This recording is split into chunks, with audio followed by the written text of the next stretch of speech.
Before I proceed to this video, let me assume that you already got final decision on which university you would like to apply for the Global Career Scholarship 2023, so that you got already the name of the professor you would like to contact.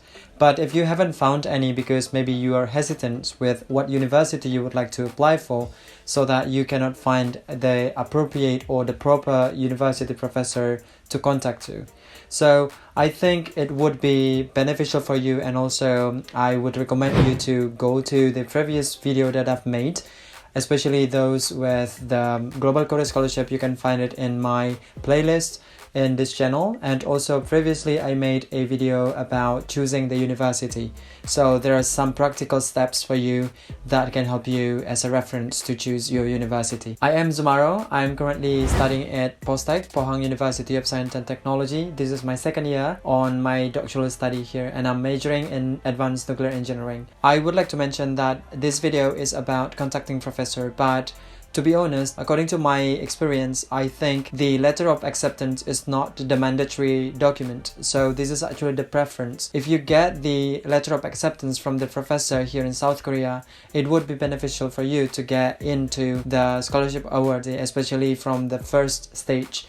But then if you don't have it, then it's not going to be the end of the world, because I'm the living witness. I haven't contacted any professor during my application, but yet I'm here in South Korea. I think it's going to be possible as well for you to get the university without any prior notification from the professor, because I did that. I applied through the university in 2020, so the only hopes is by the document that I sent without any involvement from the professor.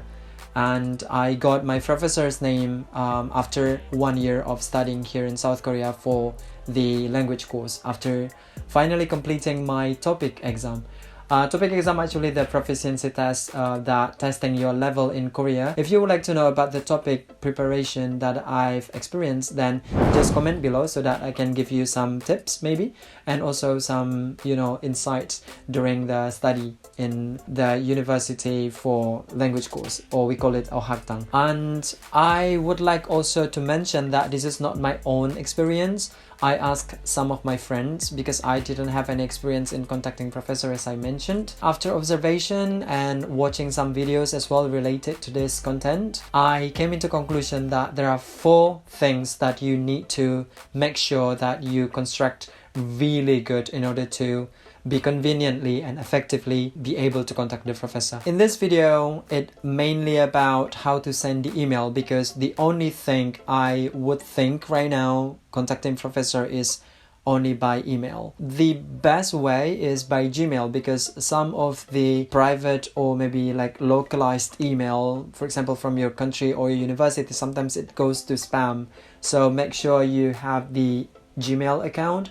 I'm not sponsored yet by the Google, maybe someday, but then yeah, I think Google or Gmail is the most that is recognizable in everywhere. So better to use Gmail in order to contact your professor, so that you can be sure your email will not be going directly to spam or trash or something. I will give you some practical way. I will give my best. I will try my best, to be honest, to make sure that you can construct the most efficient and effective, maybe the most professional way of constructing your email to the professor. I concluded that there are 4 things that is mainly the most important element to send to the professor in your email. The first one is introduction, second one is background interest, and then the third one is motivation. And the fourth one, of course, the attachment. Let's just jump to the first one. In the introduction part, this is actually the place where you put your name, and also where are you currently staying, and who are you? I think 1 or 2 sentences is enough. And the second one is actually the background interest. Maybe I would put this as a research study on your professor. And we jump to the third part. This is actually the motivation. It doesn't need to be really long, because you already have your personal statement or like statement of purpose. The motivation shall be included these 3 elements. The first one, why exactly this university? The second one, what benefit you will get from the Global Career Scholarship? And then the third one, why this particular professor? And the fourth one is the attachment. So in this attachment, I think there are two main elements or documents that you need to attach. The first one is your CV or resume. The length of this resume depends on your preference. For me, like, I prefer only 1 page. And then the second one is the diploma and transcript. So by this one, professor will know like if you are a good fit or not, because they will see your track record during the previous study. The third document is the published journal. If you have any journal that already published under your name, I think it's going to be really good for you to attach that, because in here in South Korea, especially if you're studying in engineering or scientific field, it's mainly, you know, like judged by how well the quality of your journal. If you have that and it's good quality, I don't think there is any reason for the professor to reject you. So that's pretty much it from me today. If you have any question, just comment below, and also go to my Instagram if you would like to, but make sure that you understand I also have priorities here, so I will not answer as soon as you texted me. So I will need some days, maybe some couple hours, I don't know.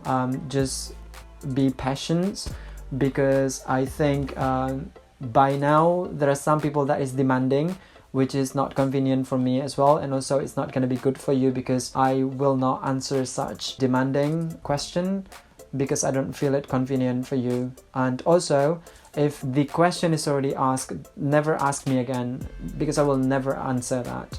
So just make sure we are in the same boat, that first one, I will not answer you right away after you texted me, and if you ask me a question that already answered, or maybe it's obvious from me, I will not answer that question. All right, so we have a deal here. Yeah, that's pretty much it. If you have any suggestion or idea about future topic you would like to be covered, then just comment below. And yeah, see you, and happy new year for you who is celebrating the Lunar New Year, and also have a good weekend.